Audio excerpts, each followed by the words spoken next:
नमस्कार। नमस्कार।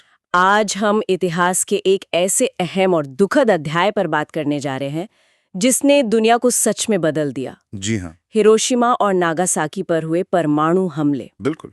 हमारे पास एक लेख है, हिरोशिमा और नागासाकी परमाणु हमलों का इतिहास। इसी के कुछ अंशों के आधार पर हम इस पूरी घटना को, इसके असर को और इससे जुड़े जो सवाल हैं उन्हें समझने की कोशिश करेंगे। जी, चलिए देखते हैं। तो शुरुआत करते हैं हिरोशिमा से। लेख बताता है कि 6 अगस्त 1945 की सुबह थी। हाँ, सुबह का वक्त। एक अमेरिकी बॉम्बर ने लिटिल बॉय नाम का बम, ये यूरेनियम बम था, है ना, जी हाँ, यूरेनियम आधारित। इसे शहर पर गिराया। और दिलचस्प बात यह है, जैसा लेख में लिखा है, कि ये जमीन पर नहीं फटा। नहीं, हवा में, शहर के ऊपर करीब 600 मीटर की ऊंचाई पर। अच्छा, ताकि असर ज्यादा फैले। हाँ, बिल्कुल। मकसद यही था कि ज्यादा से ज्यादा क्षेत्र में विनाश हो। और अंदाजा है कि मतलब एकदम से 70,000 से लेके शायद 1,40,000 लोग मारे गए। जी, तत्काल मौतें, पलक झपकते ही पूरा शहर, आप सोचिए, मलबे का ढेर बन गया। आग लग गई हर तरफ। कल्पना करना भी मुश्किल है। हम्म, लेकिन ये कहानी यहीं रुकी नहीं। नहीं, बिल्कुल नहीं।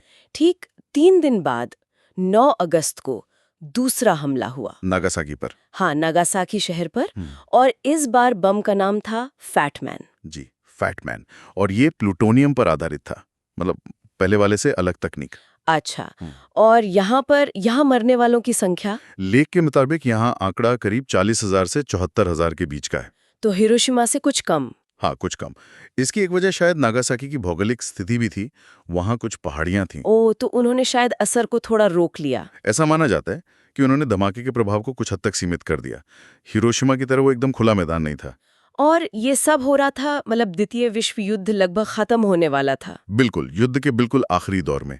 यूरोप में तो लड़ाई बंद हो चुकी थी। लेकिन जापान, वो भी लड़ रहा था प्रशांत में। हाँ, जापान टिका हुआ था। और इन दो हमलों का जो सबसे सीधा असर हुआ वो यही था कि जापान पर आत्मसमर्पण करने का दबाव बहुत ज्यादा बढ़ गया। हाँ, और सिर्फ 6 दिन बाद, नागासाकी हमले के बाद 15 अगस्त 1945 को जापान ने आत्मसमर्पण कर दिया, हथियार डाल दिया। और इसी के साथ द्वितीय विश्व युद्ध खत्म हो गया, आधिकारिक तौर पर। जी, समाप्त हो गया। लेकिन जैसा लेख भी इशारा कर रहा है, ये अंत एक बहुत बड़ी कीमत पर आया। हाँ, कीमत वो तो भयानक थी। तात्कालिक मौतें और वो जो विनाश था, वो तो बस शुरुआत थी। बिल्कुल। असल बात तो उसके बाद शुरू होती है। लेख इस पर जोर देता है कि जो लोग बच गए, उनकी जिंदगी भी आसान नहीं थी। आसान, वो तो नरक बन गई थी। हजारों लोग बाद में विकिरण की बीमारी से मरे, रेडिएशन सिकनेस जिसे कहते हैं। ओह हाँ। ये बहुत धीमी, बहुत दर्दनाक मौत होती है। और इसका असर मतलब सालों तक चला, दशकों तक। हाँ, दशकों तक, और शायद उससे भी ज्यादा। लेख में उन लंबे समय तक चलने वाले प्रभावों का जिक्र है जो शायद सबसे डरावने हैं। जैसे कैंसर के मामलों में बहुत बढ़ोतरी हुई, अनुवांशिक समस्याएं जो अगली पीढ़ियों में भी देखने को मिली। यानी जेनेटिक बदलाव। जी, और दूसरी अनगिनत स्वास्थ्य से जुड़ी दिक्कतें। तो ये सिर्फ एक घटना नहीं थी, ये एक ऐसी त्रासदी थी जिसके निशान आज भी कहीं ना कहीं मौजूद है। इन भयानक नतीजों को देखते हुए लेख एक बहुत बड़ा और मुश्किल सवाल भी उठाता है। हाँ, बिल्कुल। क्या ये हमले वाकई जरूरी थे? और यहीं से वो बहस शुरू होती है जो आज तक खत्म नहीं हुई। बिल्कुल सही। ये वो सवाल है जिस पर इतिहासकार, नैतिकतावादी, रणनीतिकार सब आज तक बटे हुए हैं। लेख में एक प्रमुख तर्क दिया गया है जो कहता है कि हाँ, जरूरी थे। हाँ, इस नजरिए के लोग कहते हैं कि जापान हार मानने को तैयार ही नहीं था।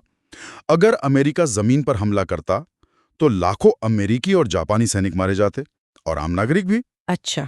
तो इस तर्क के हिसाब से परमाणु बमों ने युद्ध को जल्दी खत्म करके असल में ज्यादा बड़ी तबाही को रोक दिया। ज्यादा जानें बचा लें। हाँ, ये एक पक्ष है, लेकिन लेख दूसरे पक्ष को भी उतनी ही गंभीरता से रखता है। हाँ, बिल्कुल।